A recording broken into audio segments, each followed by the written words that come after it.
Action, Honorable Dr. Joy Clark, is leading a delegation to the 7th Global Environment Facility Assembly, GEF, that is being held in Vancouver, Canada from August 22nd to 26th.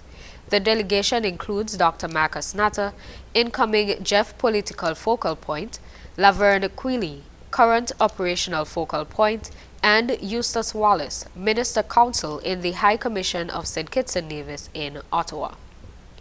Minister Clark is scheduled to make presentations at several panels, including a round table titled Beyond Inclusion, Youth, Women, and Indigenous People as Environmental Leaders. The delegation will also meet with key players in sustainable development, environment, and climate action in the Canadian government, including Minister of International Development, Honorable Ahmed Hussein, Minister of Environment and Climate Change, Honorable Stephen Geble, and Elena Marley, Chief Executive Officer for Vancouver Economic Commission. The government of St. Kitts and Nevis supports the overall objective of the GEF 7 2023 as it aligns with the Federation's mandate of a sustainable island state.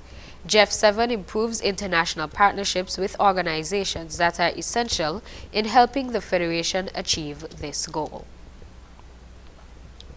The Nevis Island Administration's Department of Education is presently hosting a one-week leadership summit for school leaders in preparation for the upcoming 2023-2024 academic year. The theme for this year's summit is Know the Way, Go the Way, Show the Way. Minister of Education, Honorable Troy Liburd, addressed the opening ceremony held at the Malcolm Gishard Recreational Park on Monday, saying, quote, "I think if we follow this summit's theme, we are going to have a wonderful school year. I know that with every new school year, there are new challenges.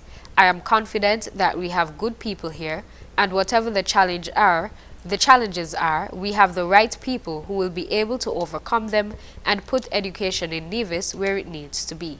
End quote. The summit, which runs from August 21st to 25th, is an annual preparatory session for principals, deputy principals, supervisors, and other members of management teams from the early childhood to secondary levels from both public and private schools. During the course of the summit, participants would be engaged in leadership concepts and practical applications.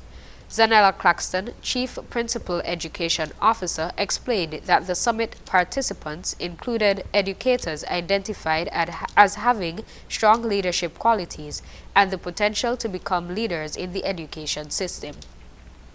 The PEO joined Minister Liburd in wishing the school leaders a successful summit and new academic year and thanked the educators for their hard work over the past school year. And finally, on the local scene, the St. Kitts Tourism Authority is hosting ongoing service excellence training workshops for craft vendors, water operators, bars and restaurants, and for St. Kitts Marriott Resort and Marriott Vacation Club. Training for taxi operators, tour guides, and certified drivers was held earlier this month.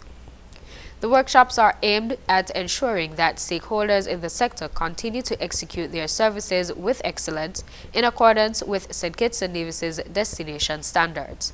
The training, which is an annual mandatory exercise, is tailored specifically to each stakeholder group within the tourism sector, including taxi operators, private vendors, allo-rub vendors, representatives of attractions, tour guides, water operators, and the like. Tourism managers and hotel managers as well.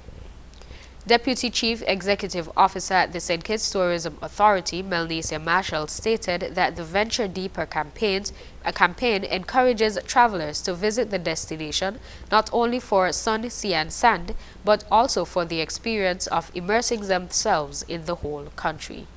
We'll be right back with regional news after this. The biggest party in sport is back. CPL returns with more action than ever before. Are you kidding me? Olé! Watch the biggest names in cricket battle it out in the race for glory. Brilliantly! Celebrate some more! Get your tickets now at cplt20.com or at the box office. Join the party. Experience cricket played louder. Finally, a delegation from Kenya, the country that agreed to lead an international peacekeeping force to help Haiti combat violence, arrived on Sunday in the impoverished Caribbean nation to assess the deteriorating situation. More in this Telesur report. On Sunday, the Kenya assessment delegation has arrived in Port-au-Prince, the capital of Haiti, with the purpose of evaluating the current situation of violence that shakes the Caribbean nation. According to information provided by the Haitian authorities, the mission will remain in the country for 3 days and will hold meetings with different actors of the national life. The Kenyan mission, which could lead a multinational force to combat gangs, arrived in the country in the middle of one of the most overwhelming waves of violence in recent years. Over 800 men were screened for prostate cancer in the Antigua Lions Club's annual event at the Lions Den on Saturday. The men heeded the message about how crucial early detection is